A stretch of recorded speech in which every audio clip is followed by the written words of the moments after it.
Ai, para com essa palhaçada, deixa eu tirar esse troço aqui.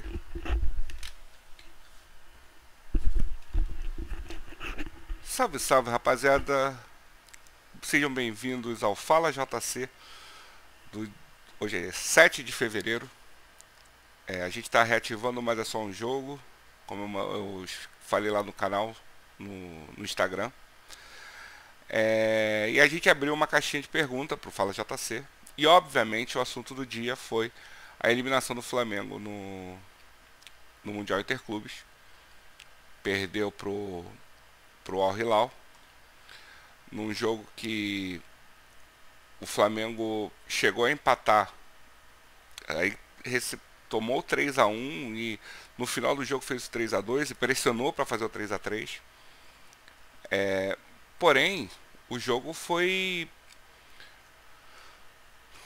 muito complicado para as intenções do Flamengo. O Flamengo tinha que ver que esse era o segundo jogo mais importante da temporada. O primeiro jogo seria um eventual final desse Mundial. Porque o Flamengo ganhou o Brasileiro nos últimos anos, ganhou Libertadores nos últimos anos, ganhou a Copa do Brasil nos últimos anos e faltava o Mundial. Enfim, eu não vou entrar no mérito de multiverso da loucura, de falar que se tivesse com Dorival Júnior seria melhor, se tivesse com Vitor Pereira ou com Guardiola. Não vou entrar nesse mérito. Vou falar sobre o jogo, o que eu vi do jogo. Dentro de todo mundo que o Vitor Pereira tinha disponível, ele colocou o que ele tinha de melhor. Que estava mais preparado, que estava em melhor condição de jogo. Na minha percepção, fisicamente o Flamengo estava aquém. E enfrentou um time que estava muito bem montado. Jogadores muito fortes, jogadores muito rápidos. O Ramon Dias montou um time que se fechou muito bem. Teve a questão, logo com 4 minutos, o Luciano Vieto, que era o meia, o argentino, camisa 10, sofreu um pênalti do Mateuzinho, que o Saleh Aldalsari marcou. Quando chegou aos 52 do primeiro tempo, o mesmo Luciano Vieto sofreu um pênalti do Gerson. Na minha opinião, foi pênalti também. É uma questão subjetiva do árbitro, mas houve o contato do Gerson. O pé do cara estava torto na grama. Tá, mas o Gerson chuta o pé do cara sem intenção de bola. Foi sem querer? Foi, mas foi pênalti. Não existe pênalti sem querer. Existe falta sem querer. O que eu acho que foi o erro do árbitro foi o segundo cartão amarelo. Se você levar em consideração que o primeiro cartão amarelo do Gerson foi uma simulação que ele teve aos 15 minutos, e o primeiro tempo do Flamengo estava muito nervoso, estava muito pilhado. O Gerson recebeu o cartão por simulação aos 15, o Gabriel Barbosa recebeu aos 17 por discussão, e o Davi Luiz aos 42 por uma falta. O Flamengo, mesmo assim, foi jogar melhor, fez o gol de empate com o Pedro, belo gol por sinal, e teve essa questão do pênalti. Aí o mesmo Saleh Aldalsari marcou o segundo gol aos 54 do primeiro tempo. E aí eu acho que foi o erro do Vitor Pereira. Eu acho que o Vitor Pereira mexeu muito mal no time. Eu estava vendo um vídeo do Marcelo Beckler, que é exatamente o que eu penso. Quando você está no 11 contra 10, a pior coisa que você pode definir é querer correr. Uma questão matemática. Vamos lá, digamos que o time... Eu vou usar exatamente o exemplo que o Marcelo Beckler usou, porque para mim é o que tem mais lógica. Teu time percorre 100 km no jogo. Se você tem 10 jogadores de linha percorrendo esses 100 km, cada um vai percorrer 10 km. Se você tem 9 jogadores para percorrer os mesmos 10 km, você precisa que cada um percorra 11,1 km. 10% a mais. Entendeu? Então, isso é um baita complicador. A montagem do time do Ramon Dias foi muito certinha. Ele montou o time fechado, com jogadores experientes, com jogadores fortes, com jogadores que saem rápido.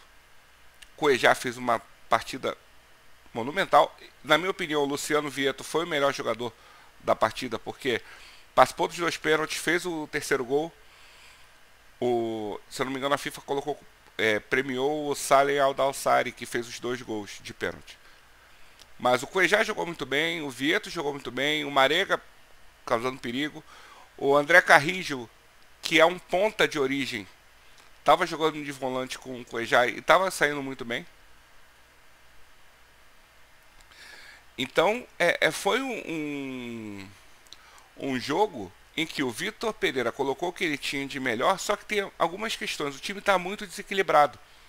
Porque qual era o jogador que fazia a maior cobertura lá atrás até a virada do ano? Era o João Gomes. O João Gomes dava uma sustentação junto com o Thiago Maia numa transição defensiva. O Gerson, ele não tem muito essa característica. Ele é excelente. Ele é muito bom mesmo na transição ofensiva.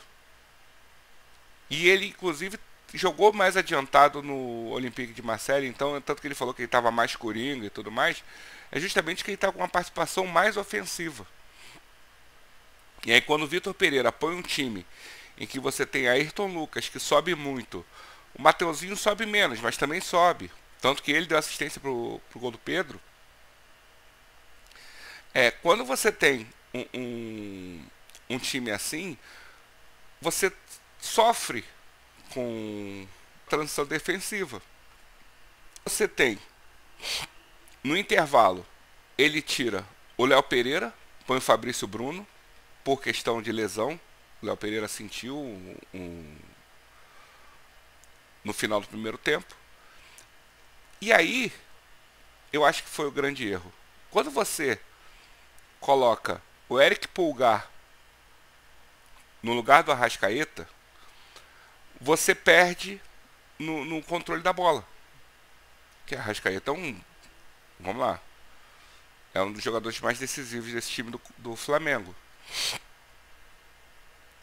Quando você tira ele, e quando você chega aos 23 do segundo tempo e você tira o Everton Ribeiro, são os 2 jogadores que melhor controlam as ações ofensivas do Flamengo, você faz tudo que o Ramon Dias quer. Você quer, vai colocar correria? Tá bom. Você vai correr com 1 a menos? Tá bom. O que eu vou fazer? Eu vou colocar o Michael, que infernizou o lado esquerdo da defesa do Flamengo. O Ayrton Lucas, que para mim foi o segundo melhor jogador do time do Flamengo, para mim o Pedro foi o melhor, não só pelos 2 gols, mas por estar buscando o jogo, por tentando ser mais participativo. O Ayrton Lucas sofreu ali, porque também não tinha cobertura. Não tinha cobertura, o Eric Pulgar não estava segurando ali a onda. Enfim, então teve essas 2 escolhas aqui, na minha percepção, foram equivocadas. Ele também coloca o Arturo Vidal, que também é um jogador de correr, não é um jogador de controle de jogo. E eu não estou falando que o Arturo Vidal corre muito, não é isso, mas é um cara muito mais fôlego do que cérebro, muito mais pulmão do que cérebro. E o elenco do Flamengo é tão qualificado que, mesmo assim, aos 46 do segundo tempo, o Flamengo faz o segundo gol com o Pedro.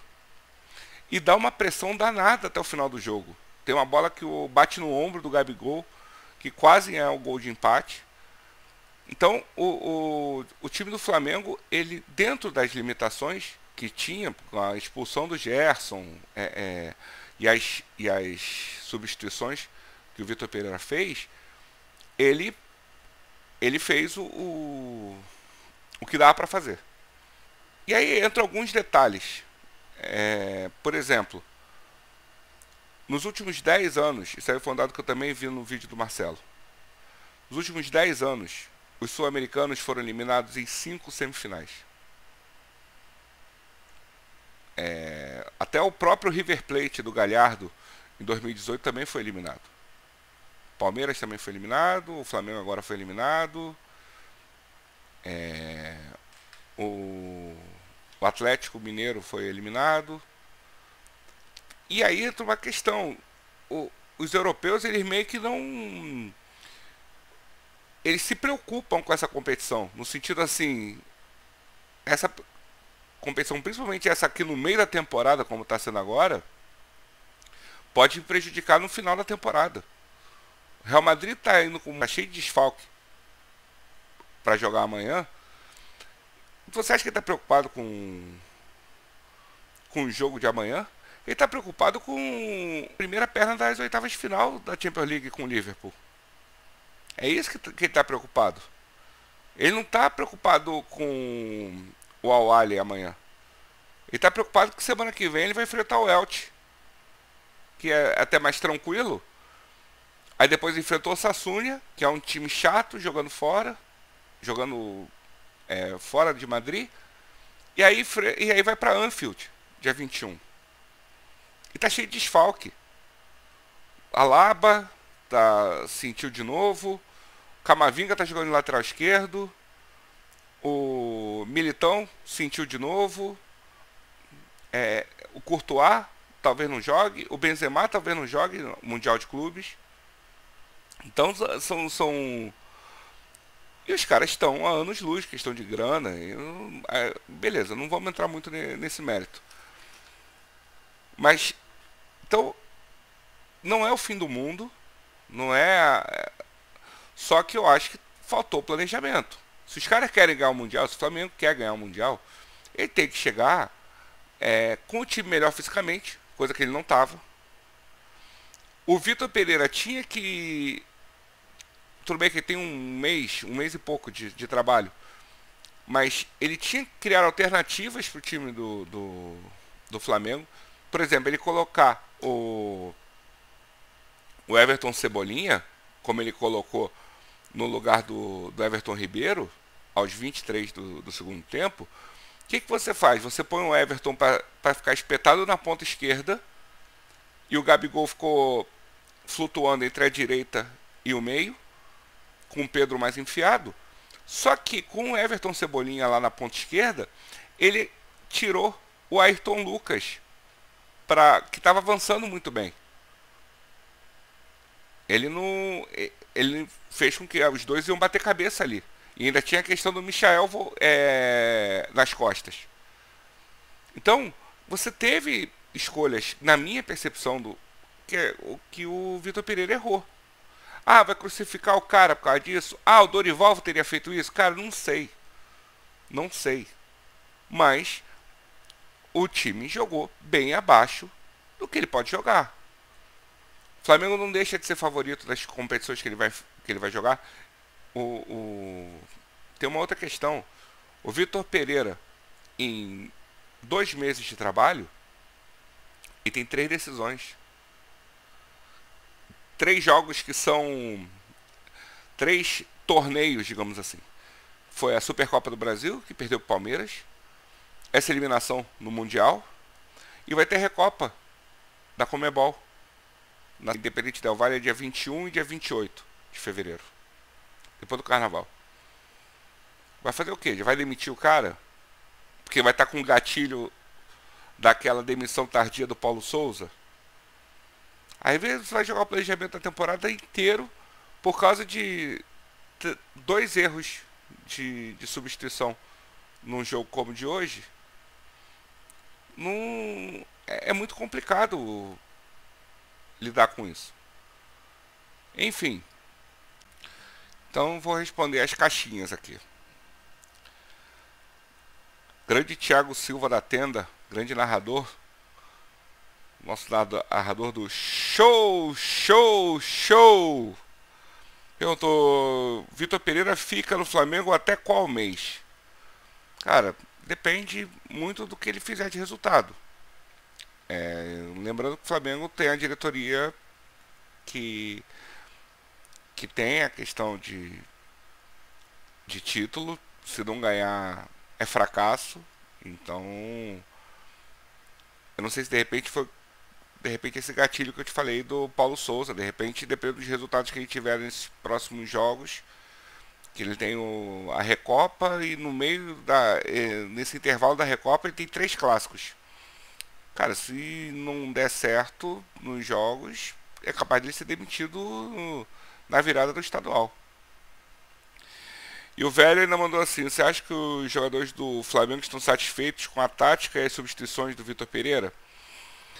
Velho, então, eu vi agora há pouco uma entrevista do Gabigol falando: ah, para que tá chato, pô, a gente tá fechado com ele, a gente tá fechado com todos os técnicos que vêm aqui, é início de trabalho, a gente tá aprendendo e as coisas vão acontecer. Cara, essa foi a declaração do Gabigol. Pode acontecer aquilo que a gente acabou de falar. Tem um monte de jogo importante aí daqui das próximas 2, 3 semanas e pode azedar o caldo. Mas pela declaração do Gabigol, que é um dos líderes do elenco, falou que o time está fechado com o Vitor Pereira. Então, basicamente é isso. Vou parar por aqui. Repito, segue a gente lá no Instagram, @maisesomjogo. Clica aqui no like, clica na inscrição, no sininho, compartilha. E essa semana a gente vai ter um vídeo que a gente vai fazer a análise do Super Bowl. Semana que vem vai ter vídeo com as prévias da Champions League. E vamos que vamos. Muito obrigado mais uma vez, galera. Eu sou JC Mendonça. Esse foi o Fala JC de hoje. Um grande abraço e até a próxima.